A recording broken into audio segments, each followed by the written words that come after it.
De temps en temps, nous rencontrons un talent qui est si unique que c'est comme s'il avait été volontairement placé sous les projecteurs du monde entier pour que tout le monde puisse s'imprégner de lui, se prélasser devant lui et en savourer toute sa grandeur.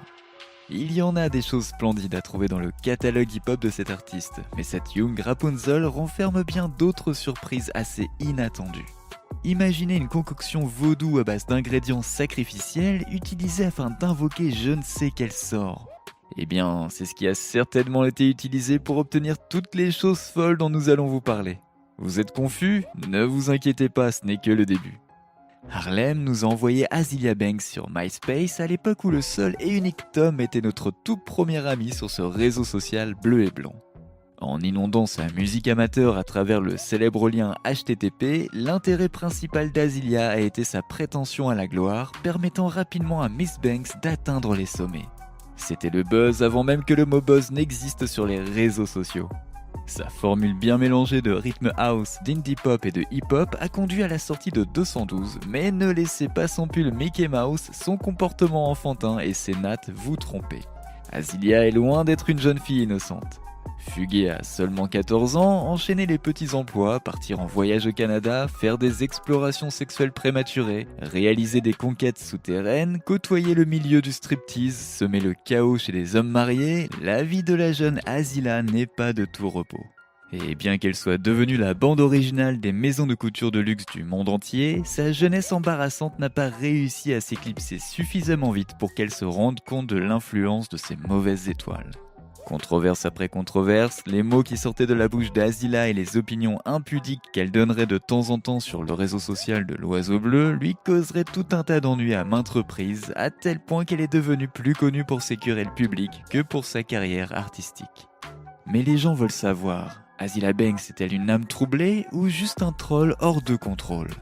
Il y a de fortes chances que vous ayez eu le plaisir de découvrir Azealia Banks via l'une de ses nombreuses querelles avec des célébrités, des acteurs ou encore des hôtesses de l'air. Était-ce le va-et-vient aléatoire avec Lana Del Rey qui a conduit Lana à dire à Miss Banks de se retirer de l'industrie ?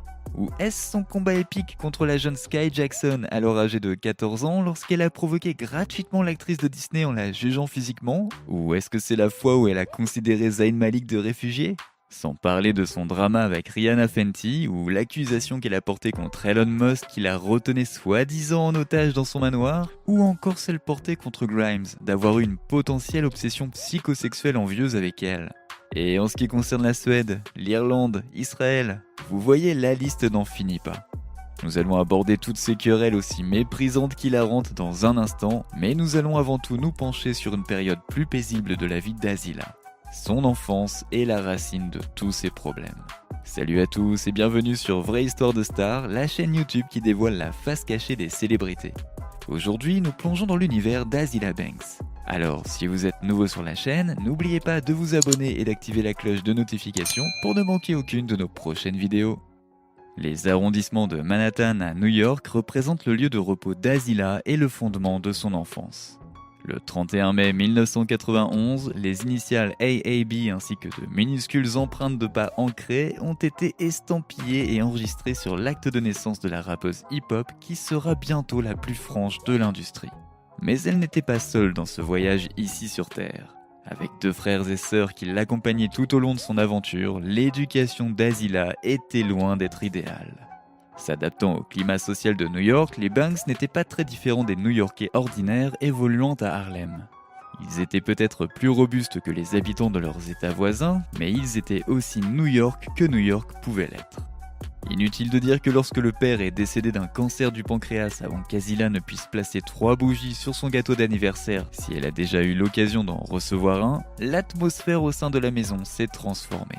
Une école catholique remplie d'enfants majoritairement irlandais et dominicains résidait à un pâté de maison d'où vivait Azealia. Mais malgré l'éducation imprégnée de codes religieux, sa vie à la maison ne correspondait tout simplement pas à ce que ses professeurs prêchaient. Après la mort de son père, la mère d'Azealia a perdu la tête et est devenue vigoureusement violente, à la fois mentalement et physiquement. Les battes de baseball étaient souvent de la partie, mais pas vraiment de la manière dont elles étaient censées être utilisées. Des affrontements au poing éclataient parfois, elle se cognait la tête contre les murs et lançait régulièrement à la jeune Azealia des mots pas si tendres que ça. Une fois, elle aurait même jeté toute la nourriture qui se trouvait dans leur réfrigérateur juste pour qu'Azila et ses sœurs meurent de faim et se serait également battue contre un chauffeur de limousine mexicain dans la rue après qu'il aurait frappé Azila à l'aide d'un sac poubelle. Rentrer à la maison dans un appartement vide après une longue journée d'école, chips et soda à la main, était le moment d'évasion qu'Azila attendait avec impatience. C'était son moment de détente. Elle pouvait alors reposer son système nerveux et juste être une enfant comme les autres. Chanter pendant ces moments-là a également été pour elle une source d'évasion. Musique, chant et art. Elle a ensuite quitté l'école catholique en 4e année pour en intégrer une nouvelle. La Banks timide et semi-timide qui se décrivait comme une nerd à cette époque a reçu un dépliant de la société Tada, un théâtre et une organisation à but non lucratif où les enfants talentueux pouvaient suivre des cours gratuits et ainsi développer leurs compétences. Évidemment, Azila a tout de suite sauté sur l'occasion. Un pas de plus vers ses rêves de devenir une célébrité qui serait bientôt étalée partout sur Nickelodeon, Disney Channel et des réseaux similaires. C'était aussi un pas de moins vers les ruines tumultueuses, violentes et instables de son éducation et de sa mère, qui n'avait rien de mieux à faire que d'aller chez l'un des petits amis de sa fille pour le menacer de lui couper les organes génitaux, de les mettre dans une casserole et de les faire sauter avec des oignons et des poivrons après avoir découvert que ce mec l'avait trompé. Bon, concentrons-nous plutôt sur Tada. Théâtre du célèbre lycée de musique, d'art et d'art du spectacle Fiorello H. LaGuardia, est également connu pour avoir abrité la légende du rap du lycée, Nicki Minaj, ainsi que des centaines d'autres visages reconnaissables. A$AP Rocky ne fait peut-être pas partie de ces centaines-là, mais il fait partie de certains noms célèbres qui ont grandi dans le quartier d'Azila. À l'âge de 14 ans, Azila a atteint un point de non-retour avec sa mère. Les cadeaux somptueux, les chambres remplies d'animaux, les consoles de jeux, etc. n'étaient plus suffisants pour combler le vide qu'Azila ressentait. Sa mère la battait physiquement et la maltraitait psychologiquement, mais la gâtait ensuite avec une montagne de cadeaux. Dans l'ensemble, c'était une enfant malheureuse qui en avait assez de la violence à la maison et qui est partie vivre avec son frère aîné. Fiorello a fait ce qu'il avait à faire car la préparation au lycée a joué en faveur d'Azila. 2 ans après avoir quitté le nid familial, elle a joué dans la comédie musicale City of Angels, où elle a été découverte par un agent qui l'a envoyée à des auditions pour TBS, Nickelodeon et Law & Order. Elle était dans une période où elle passait de nombreuses auditions, mais malheureusement pour elle, on ne la rappelait jamais. Les noms fréquents ont entraîné le déclin de sa motivation pour le théâtre, et bientôt elle met fin à sa carrière d'actrice, invoquant un sentiment d'insatisfaction. Écrire des chansons de rap et de R&B l'a aidé à surmonter cette sale période, devenant ainsi sa principale source d'exutoire créatif. Elle n'a jamais terminé le lycée, mais qui a besoin d'aller à l'école quand on est en passe de devenir l'une des plus grandes musiciennes de la planète ? Attention, ne prenez pas ce conseil au sérieux, nous parlons ici bien évidemment d'Azila, pas de vous. Sous le pseudonyme Miss Banks, avec un S en forme de $, elle sort son premier single, Gimme a Chance, via MySpace le 9 novembre 2008, suivi du morceau 17, tous produits par Azila elle-même.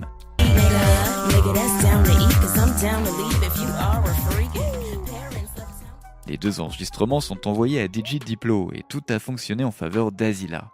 Car après avoir travaillé avec lui, elle a signé un contrat d'enregistrement avec XL Recordings, mais a rompu les liens avec le label dans la même année en raison d'un conflit artistique.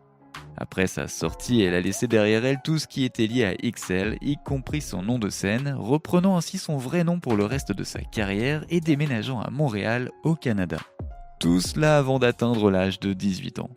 Azila était désormais seule, tant dans sa vie personnelle que dans sa carrière, et avec l'essor des plateformes de streaming et du site de partage de vidéos préféré du web, YouTube, elle a continué à partager sa musique avec le monde entier qui n'était plus qu'à un téléchargement d'elle. On retrouvait des morceaux comme LA Terre et la cover d'Interpol Slow Hands.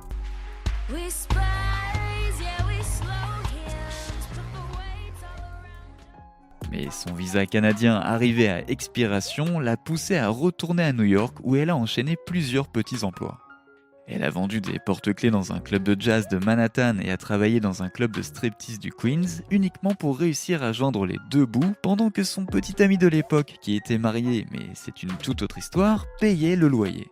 Pour Azila, fumer de l'herbe toute la journée était son hobby préféré. Son petit ami passait souvent la voir jusqu'au jour où elle a remarqué un homme étrange ainsi dans un camion bizarre garé à l'extérieur qui la regardait. Après une enquête plus approfondie, elle découvrira que c'était elle qui faisait l'objet d'une enquête depuis le début. L'homme était en réalité un détective privé engagé par la femme de son petit ami après que celle-ci eut découvert sa liaison avec Azealia. À présent sans manager, sans petit ami, sans amis et avec à peine assez d'argent pour survivre, la dépression s'est glissée sur elle comme le serpent l'a fait sur Ève dans le jardin d'Éden. Mais tout va bien car en 2011, son premier single 212 a été diffusé sur les ondes en téléchargement numérique gratuit directement depuis son propre site web. I was in a 212. I'm the uptown A nigga. You know what's up or don't you? Word who made ya? I'm a rude bitch. Officiellement sorti en décembre de cette année-là, Azealia, désormais signée chez Polydor et Interscope Records, et avec quelques difficultés quand même, il faut le dire, a finalement fait l'expérience d'un retour de karma positif. Dérivé de l'indicatif régional 212 de sa ville natale et considéré comme un hit hip house, 212 représente efficacement le style d'Azealia. Placé à l'origine sur le hit Float My Boat du DJ belge Jeff Martins et de Lazy J, Azealia a pris le rythme, l'a secoué dans tous les sens, l'a retourné puis l'a servi à sa manière, nous offrant ainsi un aperçu à la première personne de la vie d'Azealia, de ses expériences, de ses pensées et autres moments aléatoires de son adolescence dans le 212. Un conte plein d'esprit sur la liberté, la possession de soi, l'expression et la domination, la rencontre entre l'EDM et la rave européenne, le hip-hop et le R&B qui emmène les auditeurs dans un tourbillon d'émotions, d'ambiance et de segments de rap stylistiques caractéristiques, le tout en moins de 4 minutes. C'est une transition décontractée de rap mielleux et hostile vers une ballade soul aérée avec un chant rap oscillant entre agréable et agressif, offrant ainsi ce punch aussi caractéristique au morceau 212, celui dont il avait besoin pour cimenter sa place sur la liste des chansons qui ont défini la décennie du classement Billboard. L'année 2011 était clairement taillée pour lui car le morceau était considéré comme le titre le plus torride de 2011. Il a atteint un sommet dans le top 20 au Royaume-Uni et a été répertorié dans le top 100 des plus grands morceaux hip-hop de tous les temps. Il a été classé numéro 18 sur les 50 meilleurs morceaux de 2011 du magazine New Musical Express et placé au numéro 485 dans le classement des 500 plus grands morceaux de tous les temps de Rolling Stone en 2021. Ce qui a rendu le tube d'Azealia encore plus réussi, c'est sa vidéo minimaliste en noir et blanc remplie de gros plans d'Azealia, prononçant les paroles, portant un pull Mickey Mouse et coiffé avec des nattes, tout en dansant maladroitement et en interagissant spontanément avec ses amis. Sous le pseudonyme de Young Rapunzel, un surnom reçu à cause des longues perruques qu'elle portait lorsqu'elle travaillait comme serveuse chez Starbucks, le morceau Need Some Love a été mis en ligne sur internet le 16 janvier 2012, coïncidant ainsi avec le 33e anniversaire d'Aaliyah, qui est également samplé sur le morceau et qu'Azealia désigne d'ailleurs comme l'une de ses nombreuses admirations, sans oublier Beyoncé, qu'elle a qualifiée d'interprète, de musicienne et de reine de tout.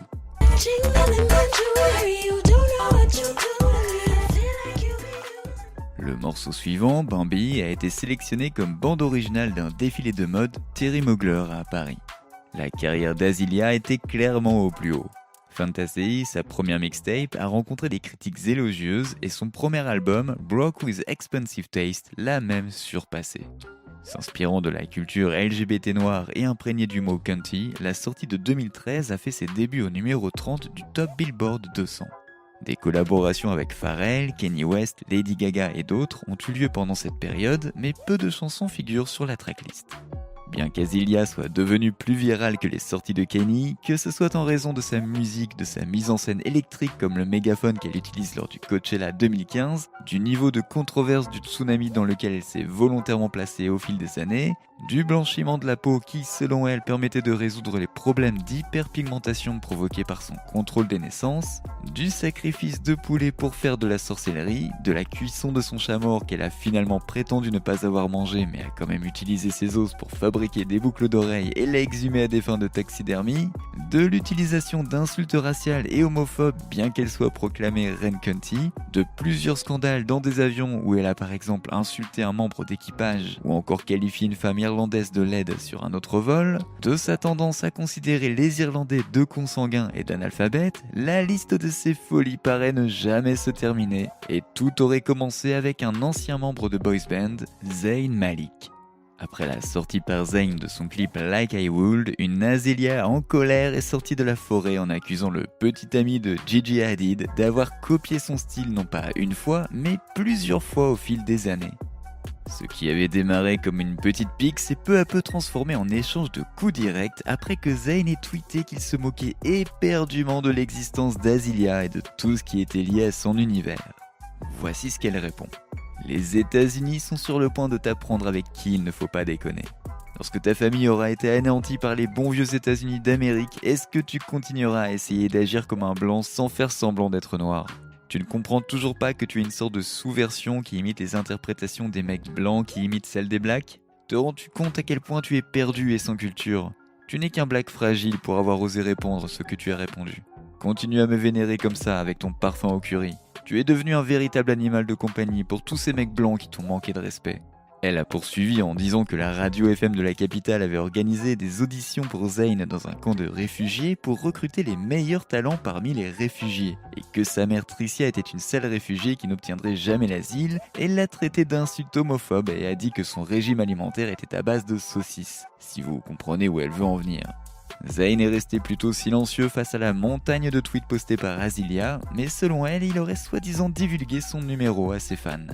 Dans l'ensemble, l'échange était plutôt déroutant, puisqu'elle a mis fin à la tirade en traitant Zayn de mignon, faisant savoir au monde entier qu'il pouvait venir la voir quand il voulait. Comme si quelqu'un avait besoin de savoir ça.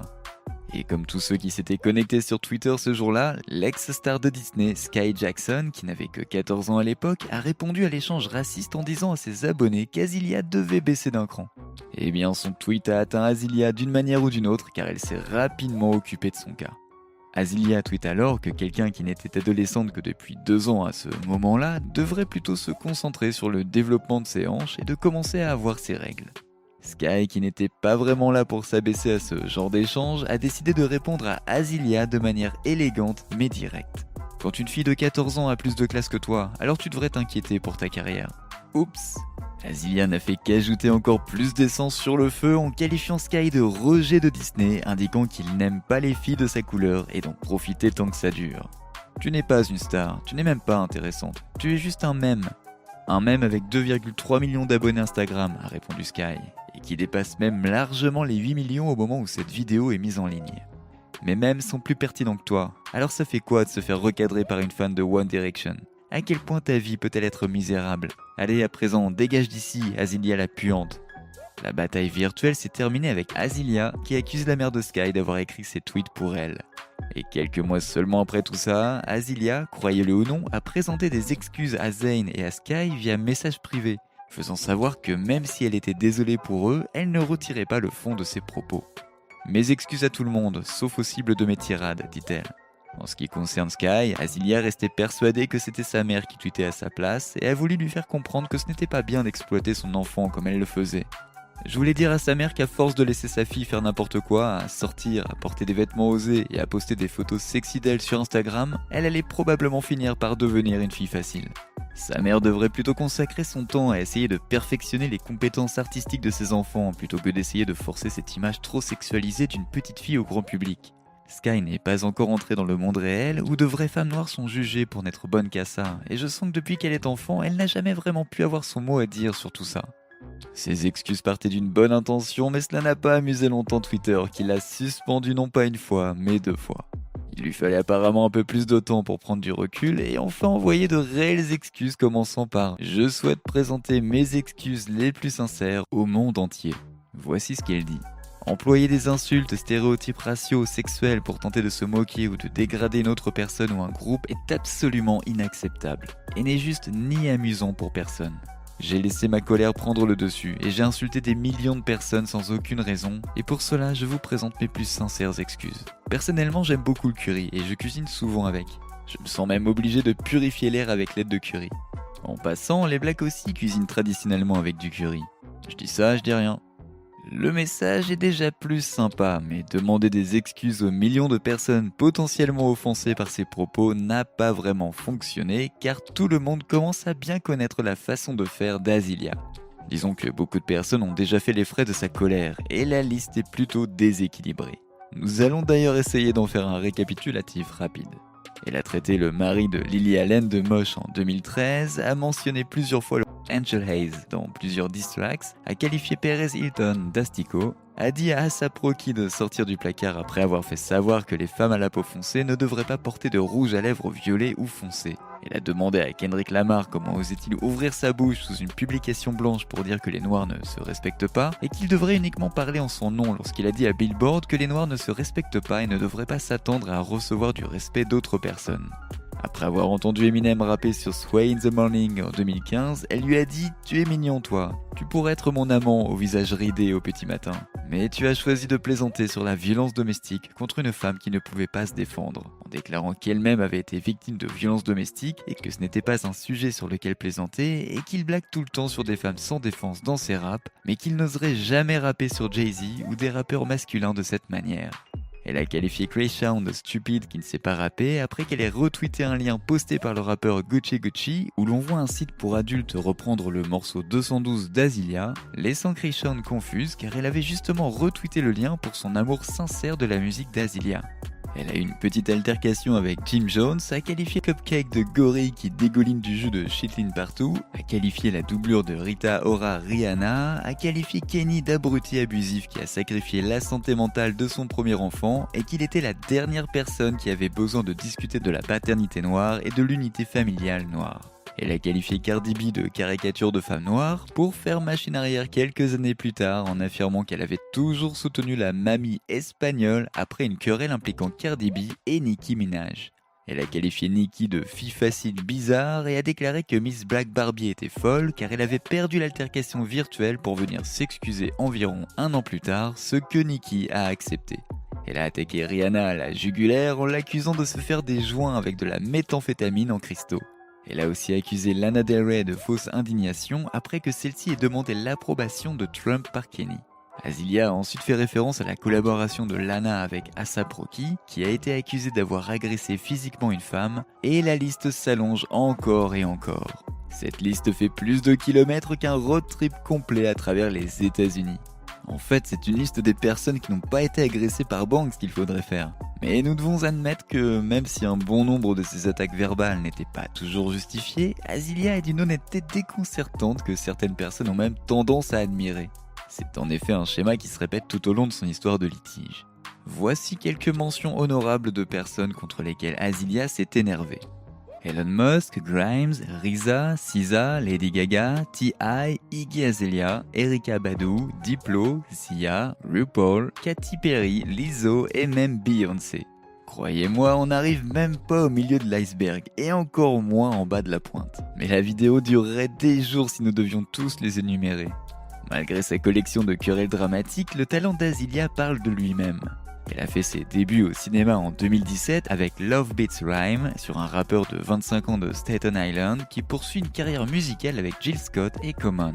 Elle a lancé sa boutique Cheap XO la même année, vendant des savons, de l'eau de javel, des crèmes, des tisanes, des bijoux, des vêtements, des boîtes Keys to the Kingdom, Hanukkah, The Dreambox et bien plus encore, composées de concoctions magiques et incluant des outils thérapeutiques, des remèdes à base de plantes, des beurres, des huiles, de la mousse de mer, des gants exfoliants, des colliers en œil d'Horus, des bracelets de manchette Hank, de la sauge et de la littérature spirituelle, tous faits à la main et assemblés par Azilia en personne. Même au milieu de ces nombreux dramas en cours, qu'ils aient été provoqués, justifiés ou non, ses réfutations spirituelles, ses opinions impopulaires humoristiques et son langage exposent une autre facette d'Azilia que vous avez peut-être remarqué si vous regardez au-delà de son sens critique. Cette fille utilise son cerveau. Et oui, elle n'est pas mannequin. Elle refuse par tous les moyens de fuir les conversations difficiles concernant la race, la politique et les problèmes sociaux datant d'avant 212. Elle n'a pas peur d'interpeller les hommes du monde du hip-hop pour avoir créé une culture de rhétorique anti-femmes de couleur, n'hésite pas à sermonner les femmes noires pour l'avoir perpétuée, n'hésite pas à se battre pour obtenir des réparations pour les noirs américains en citant les réparations accordées aux Amérindiens et aux survivants juifs de l'Holocauste. Ces dernières années, elle a été plus transparente sur son enfance traumatisante, ses parents toxiques et sa santé mentale. Elle révèle qu'elle a été diagnostiquée d'un trouble bipolaire en 2020 après avoir déclaré qu'elle voulait se faire euthanasier et documenter le processus sous forme de film. Elle a également révélé des échanges dérangeants entre elle et sa mère, dans lesquels Azilia supplie sa mère de garder ses chiens un peu plus longtemps afin qu'elle puisse se concentrer sur sa musique et son équilibre mental. Après que sa mère ait répondu en l'accusant de raconter la même histoire encore et encore, qu'elle souffrait de sa propre dépression et qu'elle devait se confier à quelqu'un d'autre qu'à sa mère, Azilia a répondu avec un texte passif-agressif de son style inimitable que la prochaine fois qu'elle se retrouverait par terre dans une flaque de sa propre urine, elle devrait se débrouiller toute seule. Ce à quoi sa mère a répondu « Comme ton père a fait avec la coke, tu prends exactement la même direction avec tes médicaments ». Azilia lui répond alors « Tu as sniffé de la coke pendant toute mon enfance. Oh, s'il te plaît, c'est toi qui es accro au médoc, qui tombe et ne fait pas d'exercice. » Le fil continue avec la mère d'Azilia qui lui dit d'aller crier au loup à son ami Matt. Azilia l'informe alors que le téléphone de sa mère serait coupé, ce à quoi sa mère répond en menaçant d'envoyer les chiens d'Azilia à la fourrière et continue de qualifier sa fille de toxicomane. Remarquez, c'est sa mère qui frappe toujours la première, en insinuant que sa fille se drogue lorsqu'elle la contacte, avant même qu'Azilia ne lui dise la véritable raison de sa prise de contact. En publiant l'échange sur son compte Instagram, Azilia commente ceci. C'est exactement pour cette raison que je suis extrêmement stressé 24 heures sur 24 et 7 jours sur 7. Ma mère me souhaite la mort en disant que je suis une merde depuis que j'ai 3 ans. C'est une relation extrêmement toxique que je dois rompre. Elle utilise même mes 2 chiens, Chicken and Salt, pour me menacer encore et encore. Je ne peux plus faire face à ce comportement abusif que j'endure depuis mon enfance si j'ai l'intention d'aller de l'avant et d'évoluer. Peu importe le nombre d'insultes vicieusement lancées contre la communauté LGBT, peu importe combien de fois Azilia a mis les pieds dans le plat via son honnêteté plutôt brutale, peu importe à quel point ses attaques verbales sont gratuites, peu importe le nombre de poulets qu'elle sacrifie au nom de la sorcellerie, le nombre d'insultes qu'elle laisse échapper ou le nombre de fois où elle appelle Lizzo Fat Lizzo comme si c'était sa véritable identité, ses fans ont une question majeure pour ceux qui s'indignent des frasques de leur artiste favorite. Aimez-la ou détestez-la. Azilia Banks est peut-être en train de planer totalement à chaque fois qu'elle accuse une célébrité de la regarder de travers, mais une chose est sûre, Azilia Banks est une légende honoraire de Hip House. Ses performances électrisantes piétinent à elles seules presque tous les artistes issus de la génération micro-ondes, où le développement artistique semble être désormais un art perdu. Son ton parfait, ses mouvements de danse ludiques, ses performances brillantes et son endurance sur scène prouvent qu'elle est l'une des plus grandes artistes à avoir jamais honoré le grand public grâce à sa capacité à attirer l'attention de tous. Heureusement pour elle, encore une fois, la mère d'Azilia est décédée l'année dernière, ce qu'Azilia elle-même a célébré en écrivant « Ding dong, la sorcière est morte ». Pour être honnête, je suis plutôt contente qu'elle soit partie. Enfin, c'était une femme misérable et un véritable frein dans ma vie. À présent, je peux enfin m'épanouir et me concentrer sans cette négativité constante autour de moi. C'est un grand soulagement, elle était tellement un boulet et une chaîne à mon épanouissement. Ding dong, la sorcière est morte. Quelques mois auparavant, ses sœurs essayaient de la forcer à leur donner de l'argent en lui envoyant des photos de leur mère allongée dans un lit d'hôpital. Azilia a décidé de ne pas tomber dans le piège de la culpabilité et a inondé Instagram de ses histoires, évoquant ses parents toxiques et espérant que ses frères et sœurs allaient enfin arrêter de la contacter. D'après ce que nous avons recueilli au cours de sa course folle sous les projecteurs, Azilia Banks n'est pas née sous la meilleure des étoiles. Les traumatismes, la violence, les menaces et la sorcellerie, d'ailleurs avons-nous mentionné que sa mère pratiquait elle aussi la sorcellerie, ont souvent tourmenté son éducation jusqu'à ce qu'elle fasse l'effort de s'échapper à l'âge de 14 ans. Après tout, sa mère menaçait souvent de la chasser de la maison dès qu'elle a eu 18 ans. Une menace qu'elle ne cessait de lui répéter depuis qu'elle était toute petite. Et c'est une adolescente déterminée sans l'aide d'aucun de ses parents qui a entrepris de réaliser son rêve en devenant l'une des artistes les plus emblématiques de tous les temps, que ce soit à travers sa musique ou les innombrables mèmes que nous avons pu voir tout au long de la décennie. Oui, elle est plus connue pour sa controverse de nos jours que pour sa musique, mais le fait est qu'elle est toujours d'actualité. Azilia Banks est une artiste primée, franche et rebelle, qui a dû littéralement sortir de la boue plus de fois qu'elle ne peut le compter, et s'en est à chaque fois sortie. Fidèle à ce qu'elle avait prédit lorsqu'elle est entrée sur la scène pour la première fois, elle a changé la portée de la musique pop avec une base de fans toujours aussi fidèles qui attend fermement ce cheap XO qu'ils ne recevront probablement jamais.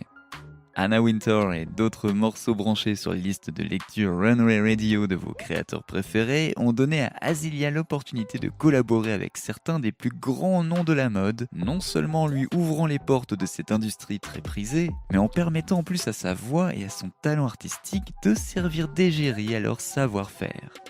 Maintenant que vous en savez plus sur le passé d'Azilia, pensez-vous qu'on devrait lui pardonner toutes ses frasques ? Ou pensez-vous au contraire qu'elle ait atteint un point de non-retour ? C'est une diseuse de vérité un peu trop sincère, un troll incontrôlable ou les deux à la fois? N'oubliez pas de laisser des commentaires pour partager avec nous votre avis et opinions sur toute cette histoire et peut-être nous apporter des idées neuves sur tout ça. N'oubliez pas de cliquer sur le bouton d'abonnement pour rester à jour sur toutes nos vidéos. À bientôt!